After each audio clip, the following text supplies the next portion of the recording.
Teologia Aprenda Mais. Estamos a gravar outro vídeo na modalidade Seitas e Heresia. Quero gravar sobre seitas modalistas, né? Seitas modalistas. Então, de já colocando uma palavra-chave, né? Adorar um Deus diferente do revelado nas Escrituras implica na alteração das outras doutrinas bíblicas, tornando a mensagem da cruz num outro evangelho, se pensar sobre isso. A questão, as seitas unicista ou modalista, tratadas, né, são as que negam a doutrina bíblica da Trindade, sem contudo negares a deidade absoluta de Jesus. Eles diferem das que negam a divindade de Cristo e que vamos analisar nesse vídeo, né? Então, as seitas modalistas são chamadas seitas unicistas também, que nega a doutrina da Trindade. Vamos começar pelo mundo antigo, a questão voltada para as primeiras seitas, né, de origem do unicismo. Vamos lá analisar a questão do gnosticismo, né? Esse movimento sectário que apareceu no século I, já de forma embrionária, já na carta joanina, na carta também aos Colossenses, de forma embrionária, mas ele vem ter a sua forma biológica, estrutural, né, corpórea, a partir do século II vai até o século III e IV, né, possivelmente, se diz até o tempo de Santo Agostinho, mas não tem muita notícia. O gnosticismo, esse nome em grego significa conhecimento.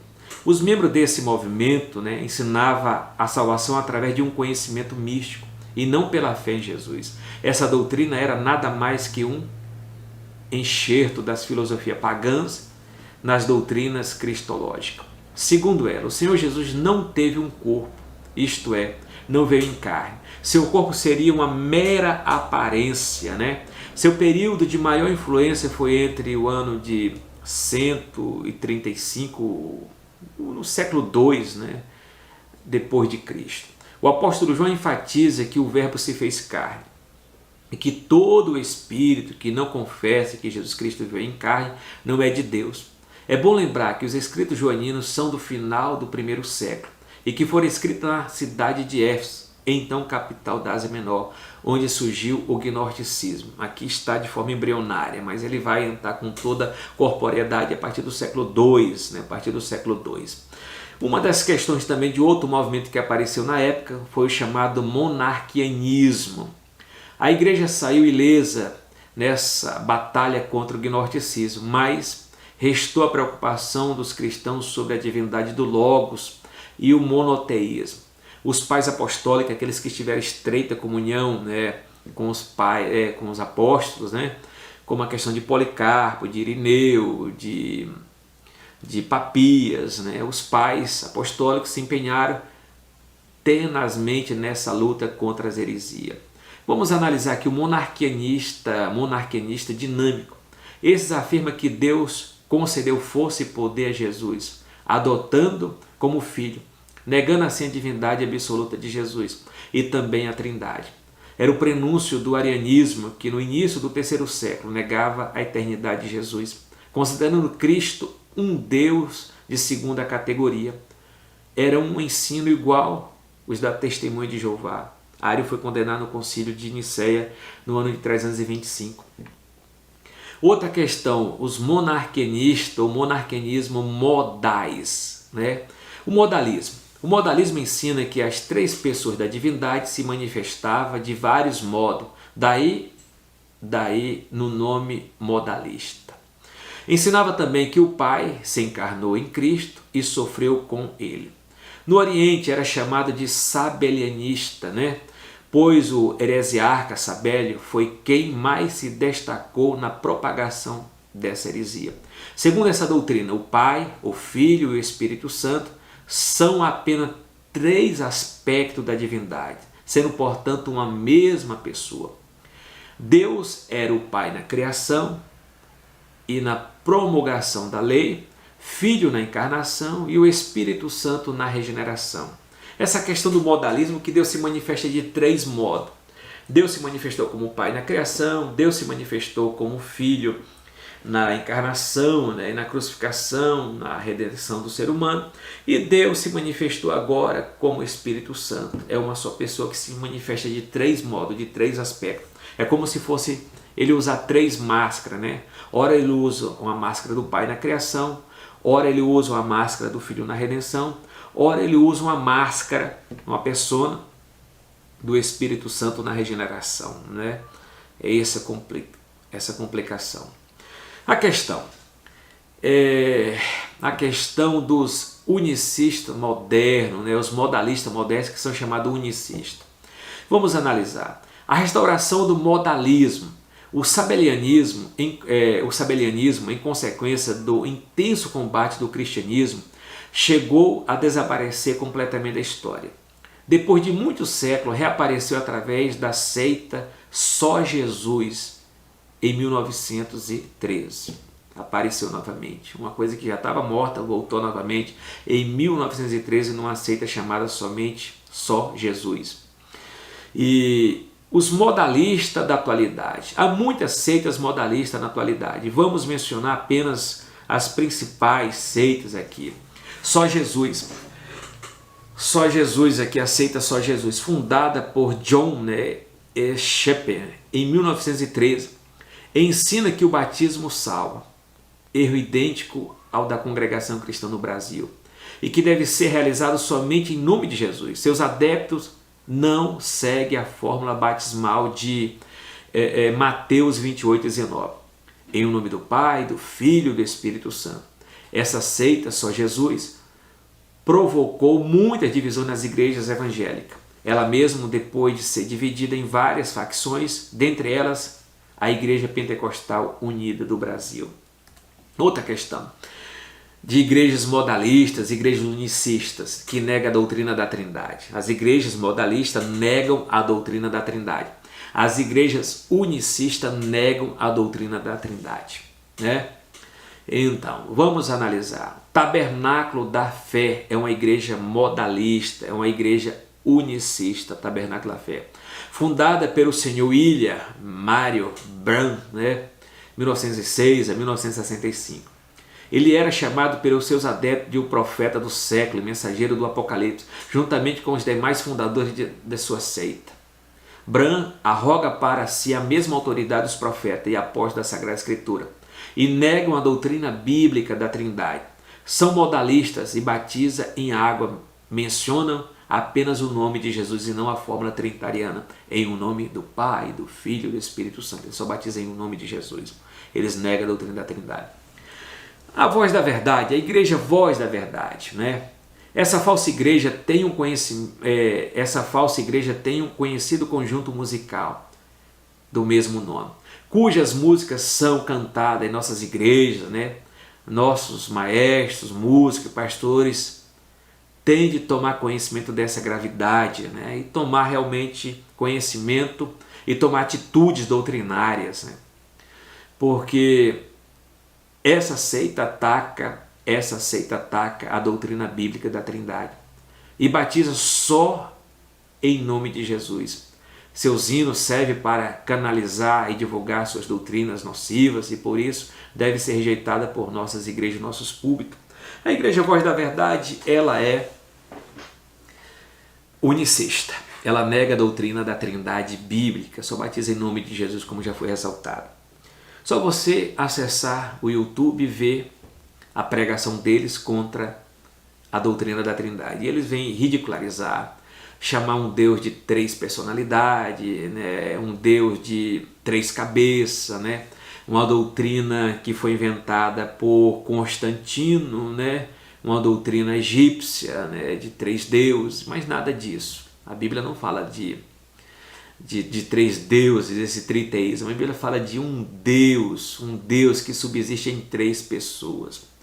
Então, diante do unicismo e diante da doutrina da Trindade, diante da doutrina unicista, diante da doutrina da Trindade, temos muito mais material bíblico para formular, para ter base contextual, hermenêutica, exegética, para formular e defender a doutrina da Trindade. E essa faz parte do cristianismo histórico e bíblico. Quem nega a doutrina da Trindade está fora do cristianismo histórico e bíblico. Porque o cristianismo histórico e bíblico, nas decisões conciliares, dentro da própria Bíblia, dentro de todos os concílios que houve, todos acreditam e tem a doutrina da Trindade como inegociável, uma doutrina que faz parte das doutrinas fundamentais da fé cristã, uma doutrina que tem por base o alicerce da nossa salvação. Tirou ela, acaba com tudo. Então a voz da verdade está aí, devemos analisar o hino que você canta na sua igreja, que é a voz da verdade, o hino quando você está cantando a respeito de Jesus, o Jesus que é apresentado lá não é o Jesus que é a segunda pessoa da Santíssima Trindade, é um Jesus unicista, é um Jesus lá que é uma só pessoa, né? Que se manifesta com a máscara do Pai, lá na criação, que se manifesta com a máscara do Filho na encarnação e que se manifesta, essa pessoa se manifesta com a máscara do Espírito Santo, né, na regeneração. Então, tome cuidado com a questão dos hinos voz da verdade, que são unicistas, né? E chama o Deus que você serve, que é trino, né, um Deus de 3 cabeças. Misericórdia, é uma blasfêmia. A igreja local, seu principal líder, né, e conhecido por seus ônibus, expolibros, o seu jornal, Árvore da Vida, faz proselitismo camuflado, sectário, desleal nossas igrejas. São modalistas, são unicistas, eles ensinam que a divindade consiste em uma só pessoa, essa aqui é a questão, né? A divindade, né? Eles falam que a divindade consiste em uma só pessoa e não em 3 pessoas. A Trindade, a divindade consiste em 3 pessoas. O unicismo, a divindade consiste em uma só pessoa. Pegou? Então, dentro do unicismo, a divindade consiste em uma só pessoa. Dentro da Trindade, a divindade consiste em 3 pessoas, né? 3 pessoas. Como Sabélio usa com frequência a palavra pessoa para cada pessoa da Trindade, mas com outro sentido. Usa até o nome Trindade, mas são avessos a esse ensino bíblico, né? Outra questão, vamos refutar o modalismo à luz da Bíblia, vamos refutar a questão dessas igrejas que são modalistas, que são unicistas à luz da Bíblia, refutando o sabelianismo. A Bíblia apresenta o Deus verdadeiro como pessoa trina, mas sem qualquer semelhança com o politeísmo, ou seja, a Bíblia fala de um só Deus. A manifestação das 3 pessoas divinas e distintas, Mateus 3, 16, 17, Jesus é o Filho do Pai. João 3, 2 de João 3, né? E não o próprio Pai. Basta uma leitura simples da palavra de Deus e principalmente dos 4 evangelhos para se descobrir o absurdo da doutrina sabelianista, dessas doutrinas unicistas ou modalistas. No batismo de Jesus foram manifestadas as 3 pessoas distintas da Trindade. O Pai falando do céu, o Filho saindo da água do Jordão e o Espírito Santo repousando sobre ele. Nos evangelhos encontramos Jesus frequentemente fazendo a menção do Pai como outra pessoa. Muitas vezes ele se dirigia ao Pai em oração, como foi a oração sacerdotal de João 17. Jesus disse que era uma pessoa e o Pai era outra, né? O Pai era outra. Está no capítulo 8, versículo 17, versículo 18 de João. Jesus aqui está falando de 2 pessoas e não de uma. Ele afirmou que veio do Pai e que voltava para o Pai. João 8 e 42. Né? E mais de 80 vezes Jesus deixou bem claro que, embora ele e o Pai fosse um, era distinto como pessoa, possuindo cada um deles sua própria personalidade, muito diferente do unicismo. O texto de João 10 e 30 costuma ser citado, né? João 10 e 30, eu e o Pai somos um. O texto prova que Jesus é Deus absoluto igual ao Pai, e não a mesma pessoa do Pai. Um no grego, nesse versículo, está no neutro, em, e não no maiúsculo, ei, mostrando 2 pessoas numa só deidade. Além disso, o verbo se está no plural, somos, e não no singular, sou. Portanto, o Pai e o Filho são pessoas distintas. O Espírito Santo como Deus é mencionado em muitas passagens da Bíblia, principalmente no capítulo 14, 15 e 16 de João. Então temos que analisar o contexto, né? O contexto.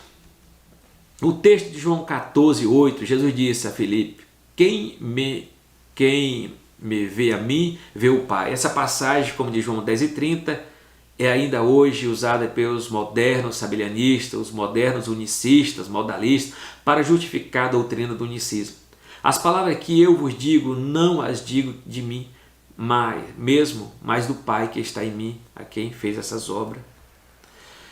O batismo em nome de Jesus, os adeptos das seitas unicistas batizam só em nome de Jesus. É um desvio da palavra de Deus. A fórmula determinada por Jesus foi em nome do Pai, do Filho e do Espírito Santo. É a fórmula batismal de Mateus 28, 19. A interpretação fora da hermenêutica, né? Os unicistas apelam para 4 passagens no livro de Atos que fazem menção do batismo em nome de Jesus. Eles trabalham com Atos 2 e 38, Atos 8 e 16, Atos 2, 10 e 48, Atos 19 e 5. A incorrência dessa doutrina é que essas passagens bíblicas não tratam da fórmula batismal, e sim de atos ou evento de batismo. A prova disso é que em Atos 2 e 38 diz, em nome de Jesus Cristo. Em Atos 8 e 16, em nome do Senhor Jesus. Em Atos 10 e 38 já fala diferente, em nome de Jesus Cristo. Em Atos 19 e 5, em nome do Senhor Jesus. Se elas revelassem a fórmula batismal, seriam iguais, pois a fórmula é padronizada. Aquelas pessoas eram batizadas na autoridade do nome de Jesus, a interpretação que temos. Mas a fórmula correta está em Mateus 28 e 19, que é a fórmula batismal deixada por nosso Senhor Jesus Cristo. Uma das coisas que queremos deixar aqui como conclusão é, a Bíblia diz que negar o Pai e o Filho traz condenação. 1 de João 2 e 22. Por isso, não podemos compactuar-nos com os que atacam a doutrina da Santíssima Trindade. Não podemos estar de acordo com os que negam essa verdade irrefutável da Sagrada Escritura. Temos de aceitar as doutrinas como a palavra de Deus e nos apresentar. E além disso, incorrer na condenação eterna. Então, como está no nosso credo, na nossa confissão de fé das Assembleias de Deus, analisamos o seguinte: cremos em um Deus que subsiste eternamente em 3 pessoas, Pai, Filho e Espírito Santo. São pessoas distintas, o Pai é o Pai, o Filho é o Filho, o Espírito Santo é o Espírito Santo, mas são iguais em poder, glória e majestade. Quando o texto diz, façamos o homem a nossa imagem conforme a nossa semelhança, registrada em Gênesis 1 e 27, a pergunta é para os unicistas, com quem eles estavam conversando? Com o anjo? Que for com o anjo, como a resposta dos unicistas, o homem tem imagem de anjo. Mas como a Bíblia diz que nós fomos criados por Deus, nós temos a imagem e semelhança de Deus. Então Deus estava conversando com Deus, né? O Deus Pai estava conversando com Deus Filho, e Deus Filho estava conversando com Deus Espírito Santo na criação do homem, né? Da criação do homem. Eu poderia aprofundar mais ainda sobre essa questão, voltar também a questão em Jesus quando fala, nele foram criadas todas as coisas, né? No céu e na terra, que está registrada em João capítulo 1, versículo 2 e 3. Também lá no livro de Jó, que não me engano que é no capítulo 9, fala que o homem foi criado pelo Espírito Santo de Deus, né, que é a segunda pessoa da Santíssima, a terceira pessoa da Santíssima Trindade. Então, os 3 estavam ali baseando nesses textos ao qual estou colocando. Partindo de Gênesis capítulo 1 e 27, façamos o homem nossa imagem. Voltando também à questão do Filho, da segunda pessoa da Santíssima Trindade, você pode pegar o Evangelho de João, capítulo 1, versículo 2 e 3, nele foram criadas todas as coisas. Pegar Jó, capítulo 9, que eu não me engano, o Espírito de Deus me criou, né? Então, é a terceira pessoa da Santíssima Trindade, lá no capítulo 1, versículo 27. Né? Então, temos muito mais conteúdo bíblico para defender a doutrina da Trindade. Essa doutrina inquestionável, essa doutrina fundamental, cardeal, central da fé cristã, uma doutrina inegociável. Você não vai cantar um hino. A questão, quando você for cantar um hino de voz da verdade, você tem que analisar a fonte, né, desse hino. E a fonte é unicista. E os unicistas negam a doutrina da Trindade. E eles lá no YouTube chamam Deus um Deus de 3 cabeças, 3 personalidades. Eles são até honestos, sinceros naquilo que eles estão dizendo, porque eles querem defender a sua doutrina. Mas nós, como trinitarianos, defendemos a doutrina bíblica da Trindade porque ela é bíblica. Ela é bíblica, ela tem base hermenêutica, ela tem base central e conteúdo para defendermos e termos ela como uma doutrina inegociável, né? Então, de já pensamos e refletimos teologicamente, eu trouxe essa reflexão para você pensar, e você já está consciente, já tem já o conhecimento acerca do que é unicismo, modalismo, essas seitas que negam a doutrina da Trindade, e por isso não cometa o erro de cantar esses hinos, levar essas mensagens que são unicistas, são nocivos e nega a doutrina da Trindade bíblica, né? Então essas seitas estão fora do cristianismo histórico e bíblico. Até mais, shalom, até a próxima e que Deus em Cristo nos abençoe.